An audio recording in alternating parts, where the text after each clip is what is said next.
City at the Tropicana, Ring of Combat 75. I will be right behind him, bringing you live results, and Jay will be, bringing the live stream on Fight TV. Jay, first, let me say hello. How you doing? You excited for tomorrow's fight? Absolutely. I'm doing fantastic. Thanks for having me on, Bob. It's always great to talk to you. Always great to see you. Yeah, super excited, man. This is only my second time commentating for Ring of Combat, but man, I had an absolute blast. You actually got to jump on the mic with me for a bit on the last one. Who knows? You never know. Maybe it'll happen again. Yeah, I had an absolute blast, man. It's so cool. It's so cool, to see that level of like stars in the corners of the fighters. It's awesome. Awesome event. We got to call like 4 fights together, and let me tell you, I was super impressed. Even though you're mainly your bones, you made your bones in jiu-jitsu, but you were like so seamless with the MMA. You're awesome.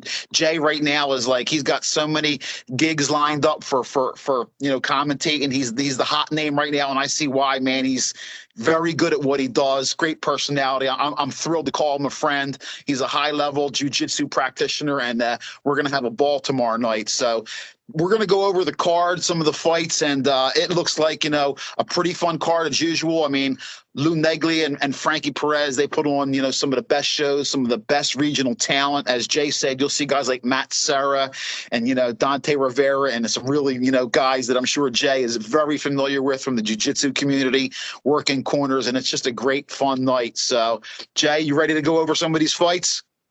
Absolutely. Okay. Well, we're going to start it off. We got the first couple of fights of the night are the women, and we've seen Devin Estes. Listen, I was cage side for Devin Estes, 10 years ago when she made her amateur debut. She's a little fireball redhead, and she's been in the sport for a long time, training over at 302 BJJ with my man Steve McCabe and Earl Trouble Small, Larry Edwards, some guys who are really more high-level jiu-jitsu guys, and she's taking on Lauren Braccia, who is a Serra-Longo fighter who we know is, well-trained over there. She lost her first debut, pro debut. Tell me a little bit. We remember at Lauren's debut, she lost to Mary Cup, but it was an exciting first round.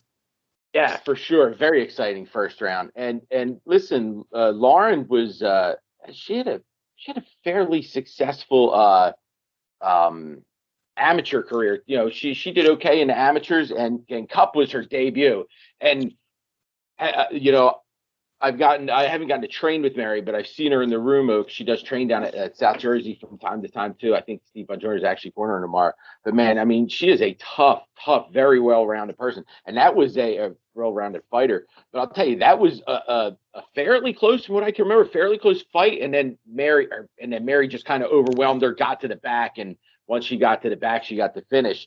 But again, that was both of their debuts, had that nervous energy, to get out of the way. So Lauren's got that out of the way in her pro debut.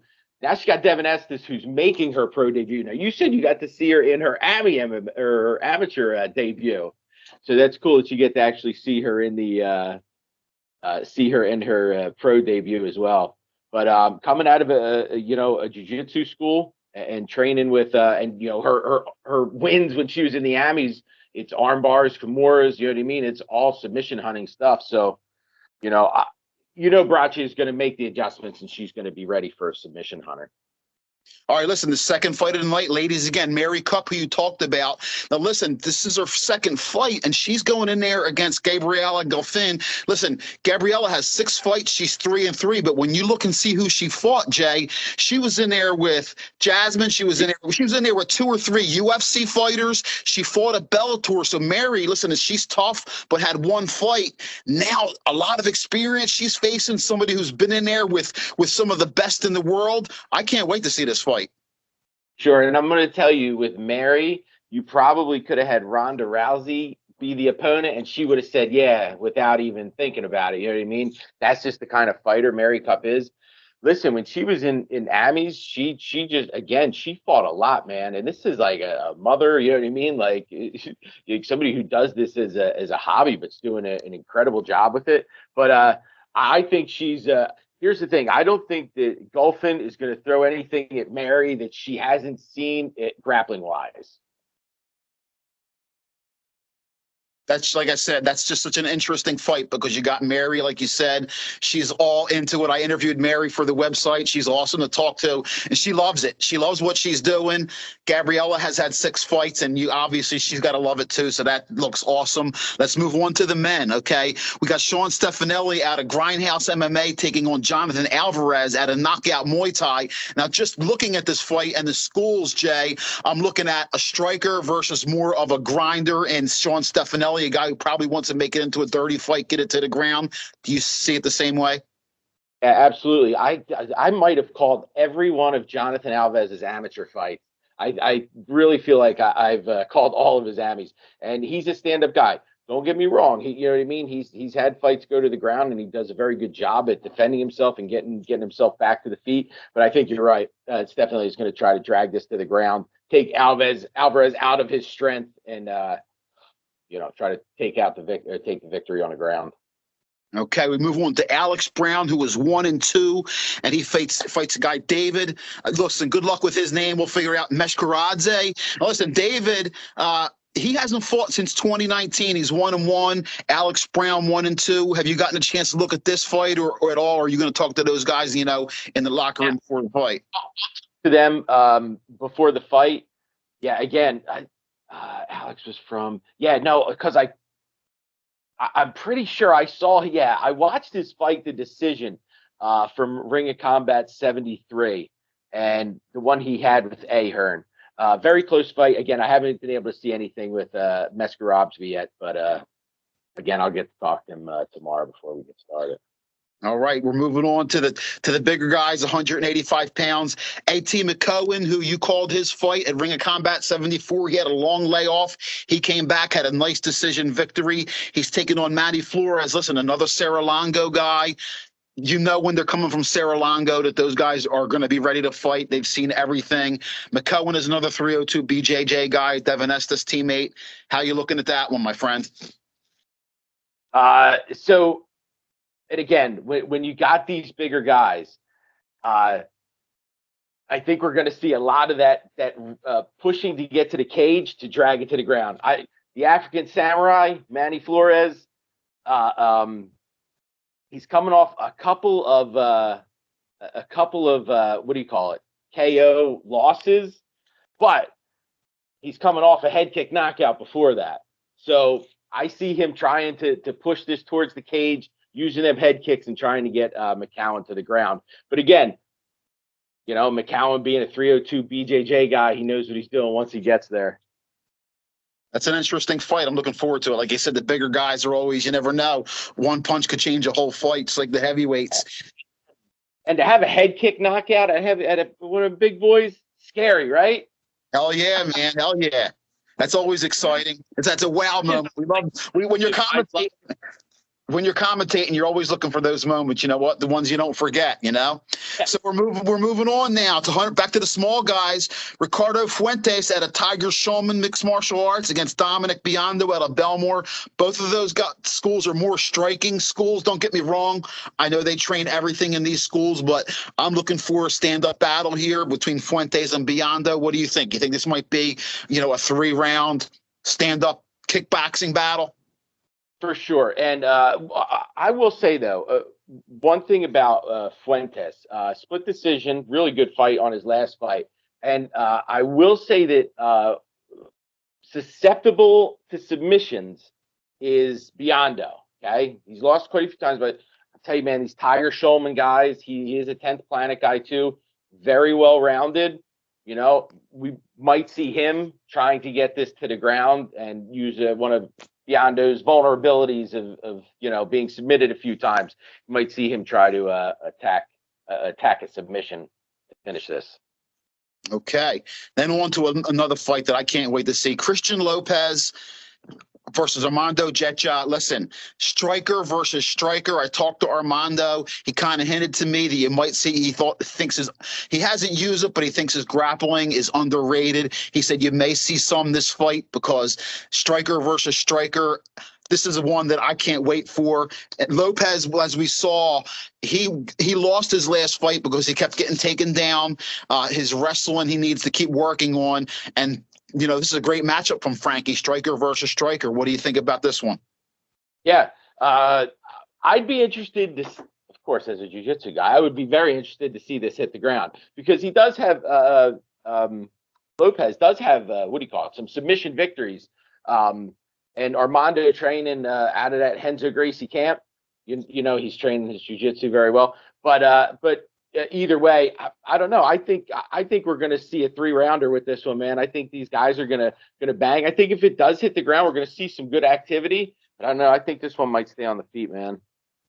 I think so too. Now we're moving into the final 3 fights of the night, and Michael Lawrence, listen, 7-6, but he's been hot lately. He's been fighting well, but he's taken on this Francis Marshall. Now, I haven't gotten to see Francis Marshall, Jay, but the guy is 4-0 as a pro. He was 5-0 as an amateur.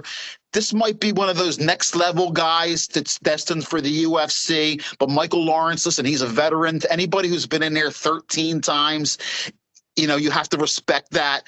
This is, he's not just somebody's stepping stone. Michael Lawrence, he could beat anybody. And he's taken on, like I said, Francis Marshall has a huge resume already, and a lot of respect, man. This is a fight that I'm looking forward to. What do you think?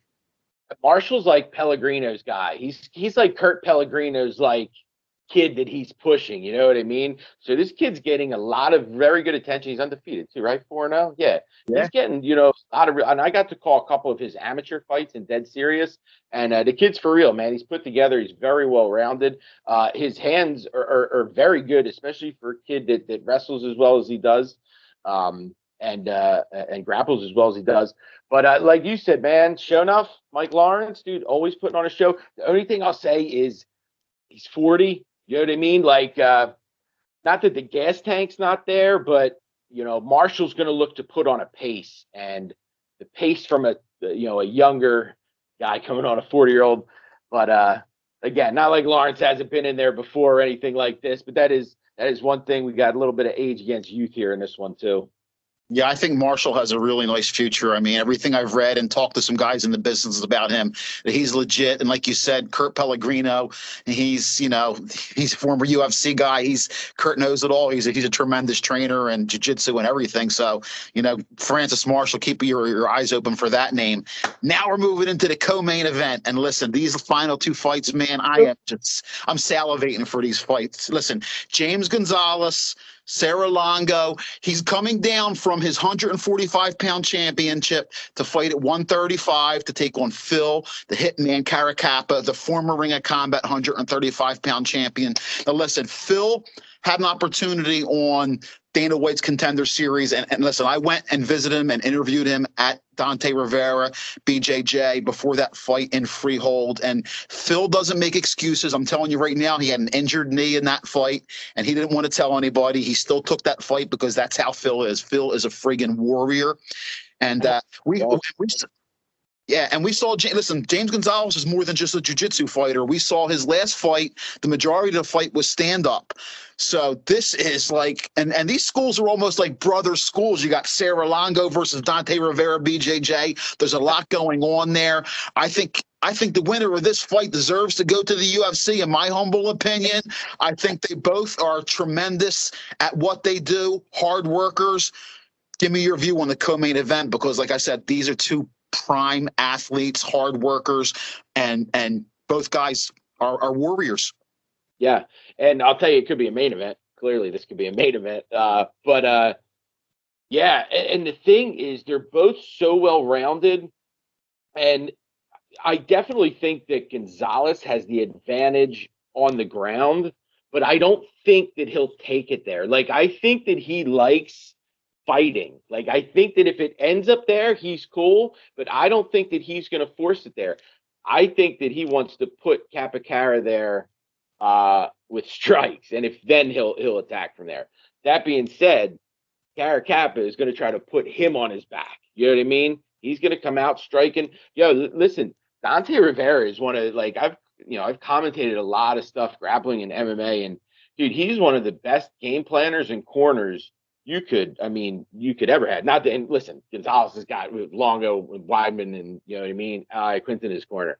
Nothing again. I'm just saying though, you know what I mean? It's not like Caracap is going to come in here with under or out coached or anything like that. So this is going to be fun, man. If I had to give it a slight advantage, I would give it to Gonzalez. Just if it does go to the ground, I feel like he could capitalize on it. But either way, this is going to be so exciting because these two are going to try to kill each other. You know what I mean? Listen, as a little, inside to that fight, that both corners know the other fighters so well. And like I said, because Rivera is so close with those guys, I wonder if these two guys ever rolled before or sparred before, because that's how close these two schools are. And like I said, I hope Dana White's watching. And I know Lou Negri will be on the phone, because Lewis always tries to get his guys in the UFC. That's how he is, and that's one of the things I love about Lewis Negri. He wants his guys to leave him and go to the UFC and have those big opportunities. And like you said, this could be a main event. What a great fight, co-main event, Gonzalez versus Caracappa. That's going to be a battle. Now we move on to the final fight of the evening, and we got Josh Roller. Listen, Josh has a strong background in grappling and wrestling, and he's taking on Dennis Bazooka, Dennis the Great. Now, Dennis also had a chance on the Contender Series, and he fought a guy that had like 40 kickboxing fights. Dennis stood toe-to-toe with him. He did lose the fight, but I already knew he had the heart, but Dennis Bazooka has like an unbelievable gas tank and heart, and he's another guy who, with a victory here, I know his training partners like Aljamain Sterling and Merab Dvalishvili are in Dana White's ear telling him, you better be watching my guy, Dennis Bazooka.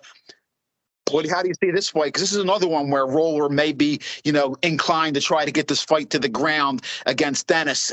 Because Dennis is well-rounded, but I think his striking is what makes him so exciting and attractive to watch. Yeah, and I think that's what's going to make Roller want to get this to the ground as quickly as possible to neutralize that. You know what I mean?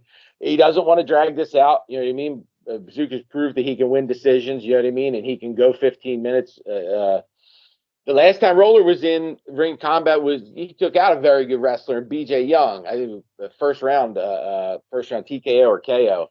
But that's what I think. I think Roller is going to really push to get this to the ground to take away that big strength of striking with Bazooka. And I think easier said than done. I think Bazooka is going to be very, very, very difficult to take down Friday night.